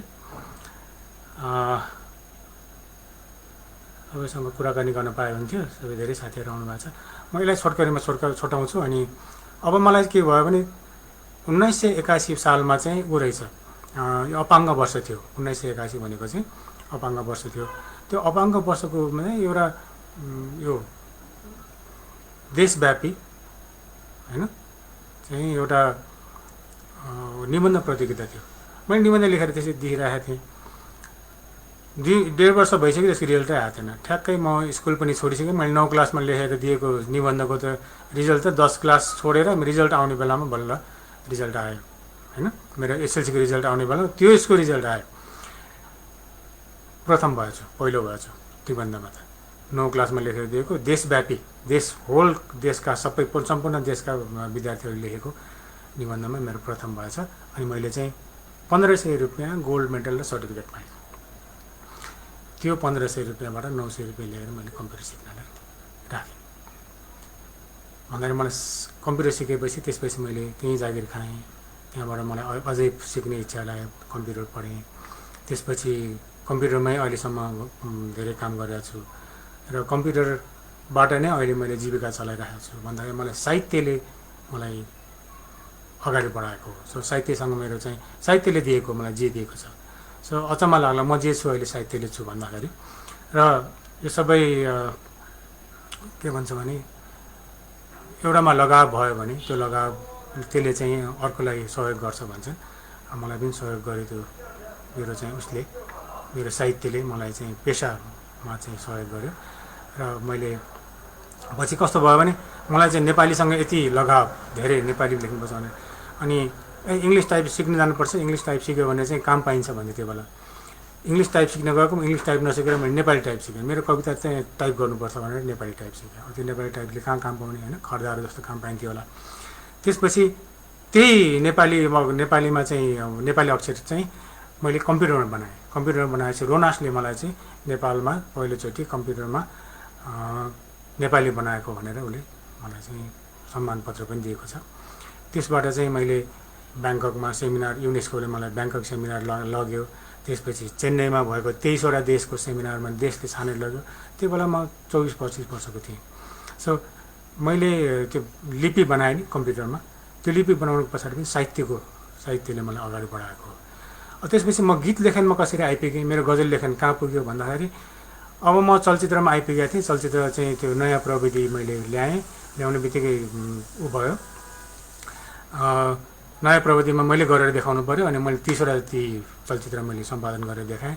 त्यही क्रममा चाहिँ नारायणपुरीको सगुन भन्ने चलचित्र बन्नेवाला थियो। अनि त्यसमा चाहिँ दाइ यो सगुन चाहिँ हामीले यो तपाईँको नयाँ प्रविधिमा गर्ने हो। पहिला रगत र सङ्गत गरिसक्नु भएको थियो नारायणपुरीले। अनि मेरो यो पनि सगुन पनि यो प्रविधिमा गर्ने हो भन्नुभयो। र त्यो प्रविधिमा छलफल गर्ने क्रममा नारायणपुरी र शैलेश आचार्य दुईजना चाहिँ आइराख्नु भएको थियो। मैले यो गीतहरू लेख्ने एउटा डायरी थिएँ, टेबलमा राखिरहेको थिएँ। उहाँले पल्टाउनु भएछ, मैले चिया खाना गएको बेलामा पल्टाउनु भएको छ। ओहो तिमी त गीत लेख्नु रहेछ, गीत लेख भन्नुभयो। र चलचित्रमा मैले एउटा गीत लेखेपछि एकजना दाइलाई गीत लेख्न दिएको थियो। त्यो गीत चाहिँ अलि मिलेन, अलि अप्ठ्यारो शब्द भयो भनेर दोस्रो गीत पनि लेख्ने मौका पाएँ। तेस्रो गीतको चाहिँ ट्र्याक बनिसकेको थियो। त्यो ट्र्याकमा चाहिँ यति राम्रो ट्र्याक बनेको मलाई लोभ लागिरहेको थियो। तर लेख्न चाहिँ अब मैले चाहिँ अब दुईवटा चाहिँ पहिलोचोटि गीत लेख्न पाएको, 2 गीत लेखिसकेँ। अब तेस्रो पनि मलाई देऊ भनेर त मिलेन, अप्ठ्यारो भयो।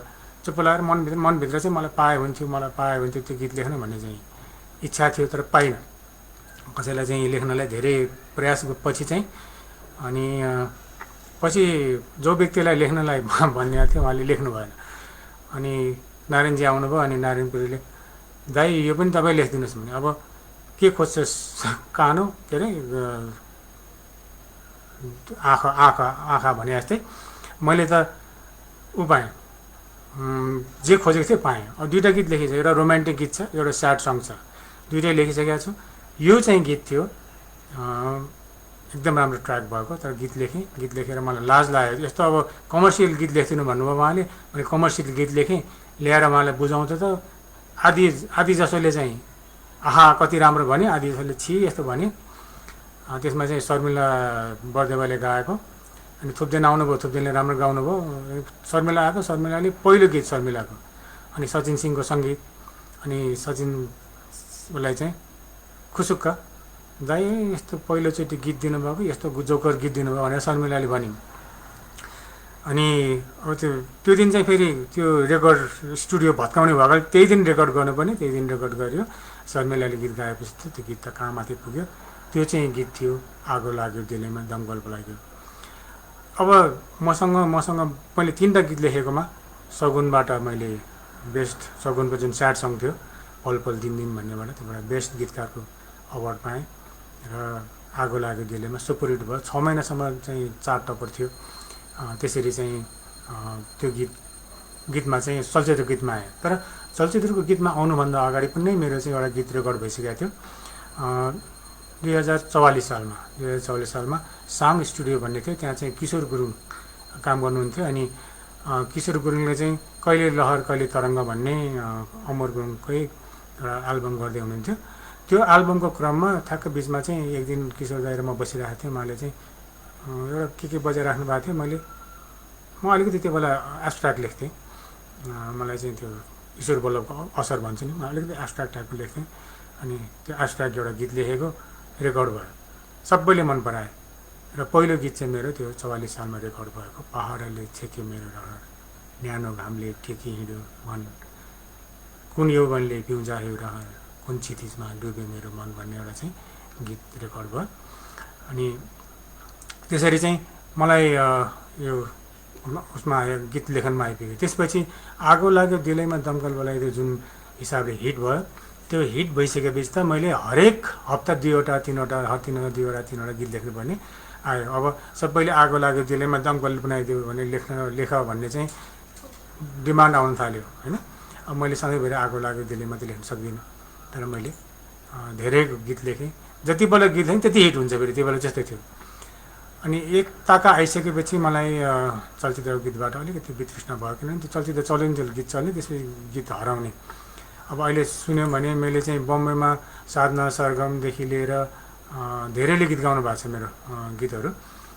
इन्डियाको नेपालमा चाहिँ दिपक खरेलले गाउनु भएको छ, आनन्द कार्कीले गाउनु भएको छ, रामकृष्ण ढकालले, एम बराल, राजेश पायल, आनी छोइङ, साधना सरगम। इन्डियामा हेमा सरदेसाई, त्यसपछि सुब्देन भिडिया भइहाल्यो, निमा रुमा, शर्मिला बर्देवा, रिमा गुरुङ, सपना परियार, लोचन भट्टराई, बिमला राई, यति धेरै गाउनु भएको छ। 100 भन्दा बढी चाहिँ गीत चाहिँ मेरो रेकर्ड भयो त्यो समयमा। अहिले हालैमा अब एल्बम मात्रै गर्छु आजकल, र मेरो चाहिँ 6वटा 7वटा अहिले गजलहरू सङ्गीतबद्ध भएका छन्। र म चाहिँ किशोर गुरुङसँग काम गरेको छु, न्यु बजाचार्य, सचिन सिंहसँग बढी काम गरेको छु, शम्भुजित, आलोकश्री, लक्ष्मण शेष, कालिक प्रसाद बास्कोटा, राजसागर यिनीहरूसँग काम गरेको छु। अब यो काम गर्ने क्रममा कति दुःख सुख पनि भयो। जस्तो 2 पल्ट चाहिँ मेरो गीत चोरियो।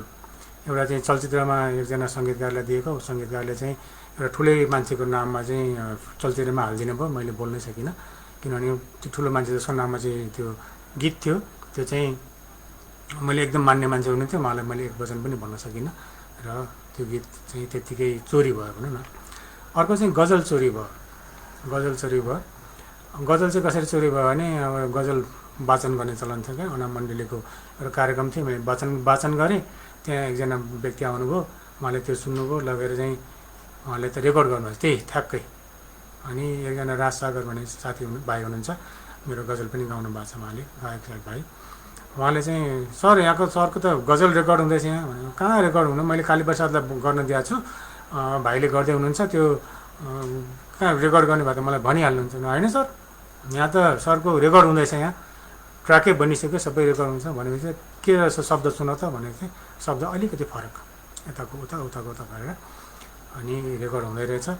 मैले चाहिँ रातारात काली प्रसादलाई, लो काली भाइ यो चाहिँ मलाई रेकर्ड गरिदिनुहोस् भनेर रातारात अरेन्जमेन्ट गरेर रातारात रेकर्ड गरेर 3 दिनमा हामीले चाहिँ गजल निकाल्यौँ। त्यो गजल थियो निधारमा कोही रहेछ भने, मैले जुन चाहिँ धेरै साथीहरूले मन पराउनु भएको छ, त्यो गजल चाहिँ चोरी भएको थियो। र त्यो अहिले मैले सुनाइहाल्छु, टाइम धेरै छैन, टाइम त भइसक्यो, मलाई 5 मिनट अर्को लिन्छु, सुनाउँछु मैले त्यो गीत। त्यो गजल चोरिएको थियो, रेकर्ड गरेर त्यो बजारमा मैले नेपालभरको एफएममा मैले 4-4 दिनमा चाहिँ नेपालभरको एफएम पुऱ्याएको थिएँ। र त्यो गजल थियो, घरभित्र कोही थियो सङ्घारमा कोही रहेछ, मुटुभित्र कोही थियो निधारमा कोही रहेछ, घरभित्र कोही थियो सङ्घारमा कोही रहेछ, मुटुभित्र कोही थियो निधारमा कोही रहेछ, छाया आफ्नो साथ साथ देख्दा आज लाग्यो मलाई, छाया आफ्नो साथ साथ देख्दा आज लाग्यो मलाई, मेरो पनि आफ्नो भन्ने संसारमा कोही रहेछ, मेरो पनि आफ्नो भन्ने संसारमा कोही रहेछ, मर्न लाम लागेको थिएँ मेरो अघि कोही घुस्यो, मर्न लाम लागेको थिएँ मेरो अघि कोही घुस्यो, बुझेँ मैले म भन्दा नि हतारमा कोही रहेछ, बुझेँ मैले म भन्दा नि हतारमा कोही रहेछ, मेरो इमान बिक्ने छैन भन्थे फुर्ती लगाएर, मेरो इमान बिक्ने छैन भन्थे फुर्ती लगाएर, मलाई किन्न सक्ने पनि बजारमा कोही रहेछ, मेरो कोही छैन भनी डुबी मरे मझधारमा, मेरो कोही छैन भनी डुबी मरे मझधारमा, मेरो लागि मर्न खोज्ने किनारमा कोही रहेछ, मेरो लागि मर्न खोज्ने किनारमा कोही रहेछ, बाँचेको र मरेकोमा फरक के छ भन्दै थियो, बाँचेको र मरेकोमा फरक के छ भन्दै थियो, करुण जस्तै अरू पनि दोधारमा कोही रहेछ, करुण जस्तै अरू पनि दोधारमा कोही रहेछ। सो यो गजल चोरिएको थियो। अब मैले चाहिँ समापनतिर लाग्छु। मलाई चाहिँ अब मेरो कहाँ हरायो, कहाँ थियो त भनेर भन्छन् साथीहरूले। जस्तो मेरो चाहिँ रवि प्राञ्जल एकदम अभिन्न मित्र हुन्छ। हिजो मात्र हामी 30औं वर्षको सम्बन्धको भेटघाट भएको चाहिँ र फेसबुकमा 10 वर्ष भएको चाहिँ चाहिँ हामी बाहिर भेटेका थियौँ। ललिजन रावल, श्यामलदेखि लिएर मिनबहादुर विष्ट को हुनुहुन्थेन। हामी त्यो बेला धेरै सलभ, राजेन्द्र सलभ, दिनेश दाई हुनुहुन्थ्यो। दिनेश दाई अलिक सिनियर हुनुहुन्थ्यो। दिनेश दाई त्यसपछि गएर धेरै हामी त्यो बेला चाहिँ पिपल बोटे साहित्यकार भन्थ्यौँ। सबै पिपल बोटमा जम्मा हुन्थ्यौँ, चिया खान्थ्यौँ अनि कविताका कुरा गर्थ्यौँ होइन। किताब छ भने किताब एकअर्कामा बाँडीचुँडी गर्थ्यौँ र ती सबै साथीभाइहरू छुट्यो मेरो चाहिँ। किनभने म चाहिँ कवितातिरबाट म उसमा लागेँ, कम्प्युटरतिर लागेँ। कम्प्युटरमा अब त्यो एउटा कम्प्युटरबाट अर्कोमा जम्प भयो कि। एउटाबाट चाहिँ सफ्टवेयर भयो, सफ्टवेयरबाट एनिमेसनमा गएँ, एनिमेसनमा चलचित्रमा बिताएर फेरि म अनलाइन यो मिडिया भन्ने पढाउन थालेँ। साउथ एसियाका धेरै देशहरू, पाकिस्तान, बङ्गलादेश, श्रीलङ्का, भुटान, नेपाल सबैको देशका चाहिँ मिडियाकर्मीहरूलाई चाहिँ अनलाइनमा कसरी जाने, टेलिभिजन यो चाहिँ भनेर चाहिँ हामी 2003 भनेको 3 सालदेखि लगातार 2011 सालसम्म मैले साउथ एसियामा यी सम्बन्धी पढाएँ। जस्तो स्टार टेलिभिजन, CNN, IBN भन्नेहरू धेरै टेलिभिजन, धेरै पत्रपत्रिकाहरू, धेरै संस्थाहरूमा पढाउन थालेँ। अब धेरै यस्तो युनिभर्सिटीतिर तेजपुरदेखि लिएर कहाँ धेरै ठाउँमा पढाउन थालेँ। अब यस्तै हुँदाखेरि हराएँ। त्यसपछि गजलमा फेरि पछाडि फर्केँ भन्दाखेरि गजल त मैले लेख्न छोडेकै थिइनँ। गीत लेख्थेँ, गीत सँगसँगै गजल पनि लेख्थेँ। तर फेरि यो फेसबुक आइसकेपछि 2008 सालदेखि लगातार म चाहिँ भएका मेरा पुराना गजल पनि पोस्ट गर्न थालेँ। पुराना साथीहरू रवि प्राञ्जल भए, ललिजन रावलदेखि लिएर सबै पुराना मनु राजाकीदेखि लिएर सबैसँग मैले सम्बन्ध जोड्न थालेँ। पुरानो सम्बन्धलाई मैले नयाँ फ्रेस बनाउन थालेँ र उहाँहरूसँग भेटेँ। नेपालीगजल.com भनेर चाहिँ सुरु गरियो। त्यसपछि छलफलमा लाग्यो, धेरै अध्ययन गरियो। गर्दै म अहिले गजलमा छु। सबैले मन पराइदिनु भएको छ। तर पुस्तक किन आएन भन्ने चाहिँ सबैको चासो छ।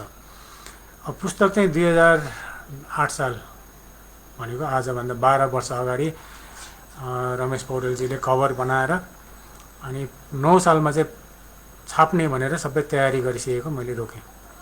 त्यसको पछाडि कारणहरू छन्। यसमा कस्तो हुन्छ भने आफ्ना रचनाहरू अलिक पुरानो हुँदै गएपछि आफूलाई मन पर्दैन। कति रचनाहरू हुन्छन् जुन चाहिँ नराम्रो भए पनि त्योसँग आफ्नो एक किसिमको भावना जोडिएको हुन्छ। कति चाहिँ नयाँ भए पनि पुराना हुँदै गएपछि त्यो चाहिँ मन पर्दो रहेछ। सो त्यसो हुँदाखेरि मलाई के भयो भने कतिवटा गजलहरू फ्याल्दै गएँ। मसँग 2000 गजल लेखेकोबाट 100वटा गजल पनि छानिएन। अनि मैले चाहिँ किताब निकाल्दिनँ अहिले भन्नेमा गएँ। त्यसपछि अध्ययन अझै बढ्दै जान्छ, अनुभव बढ्दै जान्छ। पुरानोहरू चाहिँ अब बजारमा मैले त्यो बेला नयाँ भनेर निकालेको कुरा अब बजारमा त्यस्तो गजलहरू अरू पनि आउँछन्, त्यस्ता बिम्बहरू अझै पनि आउँछन्, त्यस्ता उपमाहरू अरूले पनि गर्छन्। अनि त्यस्तो चाहिँ काफिया अरूले पनि चलाउँछन्। त्यस्तो चाहिँ सबै अरूले चलाउन थालेपछि त्यो पुरानो हुँदो रहेछ अनि आफूलाई मन नपर्ने रहेछ।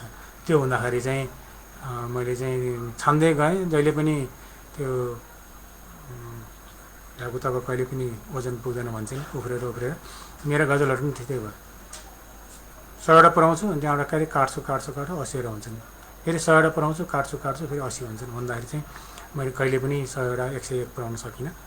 र त्यसरी नै मेरो गजलको चाहिँ किताब ननिस्केको। अब चाहिँ मैले विचार चेन्ज गरेँ, परिवर्तन गरेँ। अब सबै पुराना अहिलेदेखि पुराना जुन 37-38 सालदेखिका जति कुराहरू छन् त्यसलाई चाहिँ म पूर्वार्ध, बिचका र अहिलेका होइन भनेर उत्तरार्ध भनेर मैले 3टा किसिमका एउटै किताबमा समेटेर निकाल्ने एउटा विचार गरेको छु। र म चाहिँ हिन्दीमा मलाई एकदमै मनपर्छ गालिब सबैलाई मन परिहाल्छ, फयज मनपर्छ होइन। म चाहिँ विशेष गरी गीत र गजल दुवै चाहिँ गुलजार साहबको चाहिँ एकदम मनपर्छ। नेपालीमा पनि धेरै साथीहरू हुनुहुन्छ र मैले गुलजार साहबको चाहिँ विशेष म पछ्याउँछु उहाँलाई। र उहाँलाई चाहिँ बम्बईमा धेरै 3 वर्ष 4 वर्ष बसेँ म यो चलचित्रको सिलसिलामा। र मेरो गाना गीत पनि त्यसरी नै त्यही बेला भारतमा रेकर्ड भएका हुन् र त्यति बेला चाहिँ गुलजार साहबले भेटेको पनि थिएँ अनि मैले चाहिँ चलचित्रमा लागेर चलचित्रका वरिष्ठ मान्छेहरूदेखि प्रकाश थापा, लक्ष्मीमान शर्मा, यादव खरेल, तुलसी घिमिरे आदिसँग काम गर्ने मौका पाएँ। त्यसै गरी धेरै साथीहरू जस्तो अब चलचित्रका साथीहरू भए, साहित्यका साथीहरू भए, सङ्गीतका साथीहरू हामीले मानेको सबैसँग काम गर्न पाएँ। मैले गोपाल एन्जुनसँग सङ्गीत सिकेँ 5-6 महिना। सब यो भयो। तर हामी नेपालमा के छ भने अब अरुणा दिदीहरू, नारायण गोपालसँग संस्मरण राम्रो संस्मरण छ, मैले भन्न पाइनँ अहिले। तर नेपालमा गीतलाई राम्रो साहित्यको रूपमा लिइँदैन। गजलले पनि अझ सङ्घर्ष गर्दैछ। मैले चाहिँ के भन्छु भने गीतले नोबेल पुरस्कार पाइसकेको छ। 2016 सालमा बब डिलनले चाहिँ गीतमा नोबेल पुरस्कार पाउनुभयो भनेपछि गीतमा पनि साहित्य ठुलो साहित्य हुन्छ, गजलमा पनि झन् साहित्य हुन्छ। उर्दू साहित्य, फारसी साहित्य, हिन्दी साहित्यमा गजलको जुन महत्त्व छ त्यो महत्त्व नेपाली गजलमा चाहिँ देखिएन। नेपाली गजलले त्यो मान्यता नै पाएन। भर्खर प्रज्ञा प्रतिष्ठानले जुन मान्यता दियो त्यसले गर्दा नेपाली गजलले एउटा शिर ठाडो पार्ने एउटा अवसर प्राप्त गरेको छ।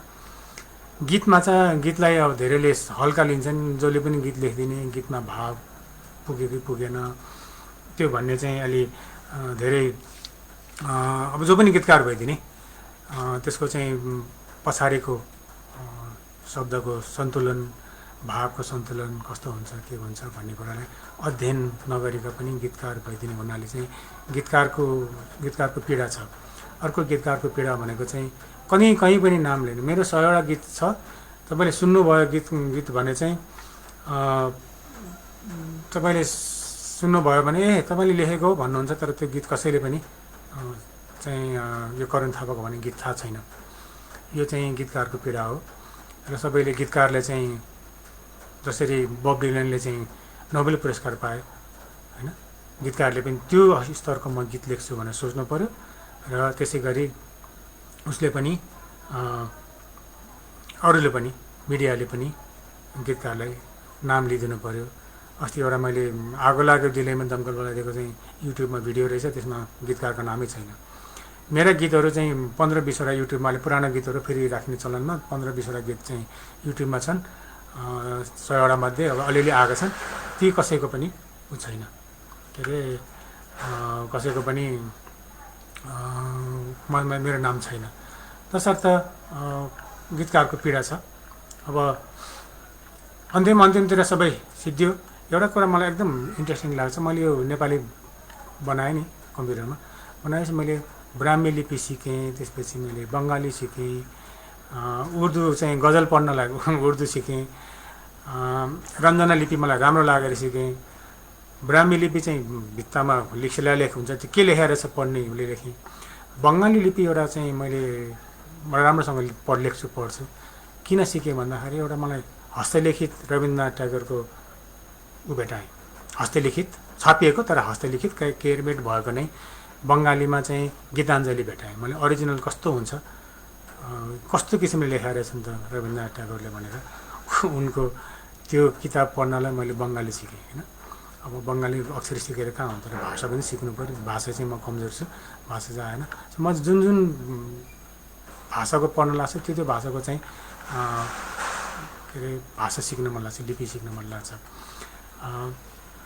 त्यो चाहिँ अझै पनि जारी छ। अझै पनि अहिले म चाइनिज भाषा अलिअलि सिकिन सकिन्छ कि भनेर लागिरहेको छु। ल यति नै हो। अब साथीभाइहरूलाई केही क्वेसन एन्सर छ भने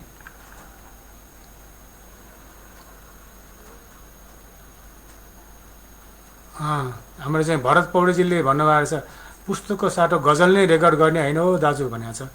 होइन, गजल पनि रेकर्ड गर्ने हो, पुस्तक पनि नचाहिने। पुस्तक भएन भने साहित्यकारमा नगर्ने चलन रहेछ नेपालमा। बब डिलनको पुस्तक छापिया छैन।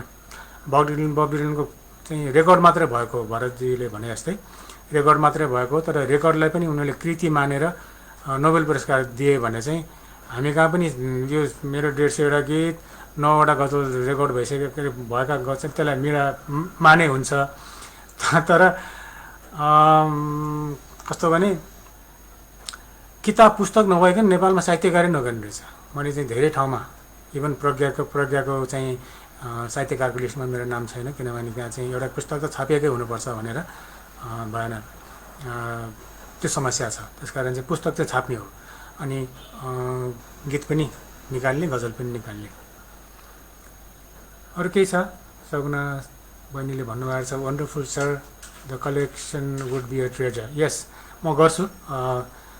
त्यस गरी अब पहिलो सर्छ गीतकार, त्यसमा सङ्गीतकार र अन्त्यमा गायक जोडिन्छ भन्नुहुन्छ रिजाजीले। हो नि, पहिलो हाम्रो चाहिँ गीतकार र सङ्गीतकार पहिलो सर्जक हुन्, अनि गायक त्यसपछि गायकले त्यसलाई चाहिँ प्रेजेन्टेसन गर्ने हो। सर्जक त गीतकार र सङ्गीतकारै हुन् जस्तो लाग्छ मलाई पनि। निधारमा कोही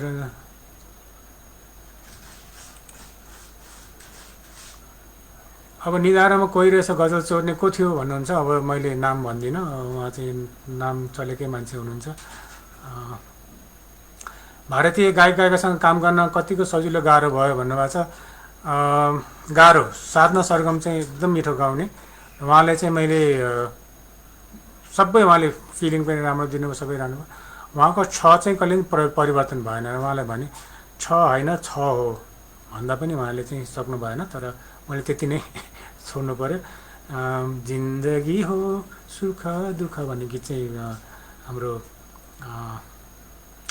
सोनु निगम र उसले गाउनु भएको अरे, साधना सरगमले, त्यो गीत थियो। उषा दिदीले भने तेस्रो रङ पनि अनलाइनमा राख्ने सम्झौता भएको थियो, पछि यतिकै भयो। दिदी अनलाइनमा राखेको हो तेस्रो रङ। हाम्रो पाण्डुलिपि भन्ने गीतमा समूह एकदम बलियो समूह थियो। पछि हाम्रो ग्रुपभित्रै अलिअलि एकअर्कामा मिसअन्डरस्ट्यान्डिङ पनि भयो, त्यसले गर्दाखेरि ग्रुप सानो भयो। पछि त्यसमा प्राविधिक समस्या, त्यो बेला प्रविधि त्यति अगाडि बढिसकेको थिएन, प्राविधिक समस्या थियो र हामीले रोक्नु बित्तिकै अरू कुराले चाहिँ प्रायोरिटी पायो। त्यो पाण्डुलिपि चाहिँ पछाडि हट्यो र पाण्डुलिपि फेरि जाग्न पनि सक्छ दिदी। उषा दिदीलाई म त्यही भन्छु। तेस्रो रङ चाहिँ मैले मन परेको किताब हो, फेरि पनि राखौँला दिदी। अब चाहिँ अब मोबाइल एपमा मात्रै जाने, अब नजाने। पहिला जस्तो कम्प्युटरमा हामीले निकाल्थ्यौँ नि, डाउनलोड गर्थ्यौँ, त्यस्तो नगर्ने, मोबाइल एपमा जान्ने भन्ने चाहिँ अलिक सोचाइ छ अहिलेसम्म। विक्रमजीले गजब दाजु खुसी लाग्यो भन्नुभएको छ। विक्रमजीसँग म पुरानो सम्बन्ध छ। ल, छिरिङ भाइले चाहिँ सङ्गारामा कोही रहेछ सुनाउँछ भन्नुभएको थियो, मैले सुनाइसकेँ। कपासले चोट लाग्छ सुनाइसक्नुभयो। ल, साथीभाइहरूको केही छ भने यसो पाऊँ, नभए भने म सबैबाट बिदा लिन्छु। बिदा लिने बेलामा म एउटा गजलबाट बिदा लिन्छु, मेरो छोटो गजलबाट। जिन्दगी हो सिसाको घर दुई दिन न हो। जिन्दगी हो सिसाको घर दुई दिन न हो। जिन्दगी हो सिसाको घर दुई दिन न हो, त्यसैले त ढुङ्गाको डर दुई दिन न हो। जिन्दगी हो सिसाको घर दुई दिन न हो, त्यसैले त ढुङ्गाको डर दुई दिन न हो। फेदीबाट शिखरबाट फेदी, जिन्दगीको हाम्रो सफर दुई दिन न हो। जिन्दगीको हाम्रो सफर दुई दिन न हो। चोट घाउ दुःख पीर सबै देऊ। चोट घाउ दुःख पीर सबै देऊ। चोट घाउ दुःख पीर सबै देऊ। कति दुख्ला त्यसको असर दुई दिन न हो। कति दुख्ला त्यसको असर दुई दिन न हो। यो जवानी कस्तो थियो कस्तो भयो। यो जवानी कस्तो थियो कस्तो भयो। यो जवानी कस्तो थियो कस्तो भयो। गुलाबको जस्तो अधर दुई दिन न हो। यो जवानी कस्तो थियो कस्तो भयो। गुलाबको जस्तो अधर दुई दिन न हो। जिन्दगी हो सिसाको घर दुई दिन न हो, त्यसैले त ढुङ्गाको डर दुई दिन न हो।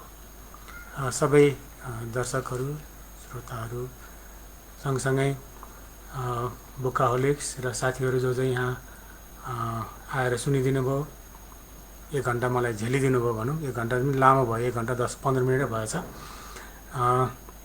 झेलिदिनु भयो, यसको लागि चाहिँ धन्यवाद। र आज म अलिकति अझै जोसले आउँछु भनेको थिएँ। हामी एउटा समस्या सानो टेक्निकल समस्या पऱ्यो हाम्रो एउटा साइटमा। हाम्रो अच्युतजी आउनु भएको छ, अच्युतजीले वाह भन्दै हुनुहुन्छ। उहाँहरूकै साइटमा सानो प्रब्लम आएको हुनाले बिहान 4-5 बजेदेखि हामी त्यसमा लागेका छौँ। त्यसले गर्दाखेरि म धेरै प्रिपेरेसन गर्न पाइनँ। जे भयो यसको लागि चाहिँ गल्ती भएकोमा क्षमा माग्छु र फेरि पनि कुनै दिन यसै गरी भेट्ने बाचाका साथ बिदा हुन्छु। नमस्कार।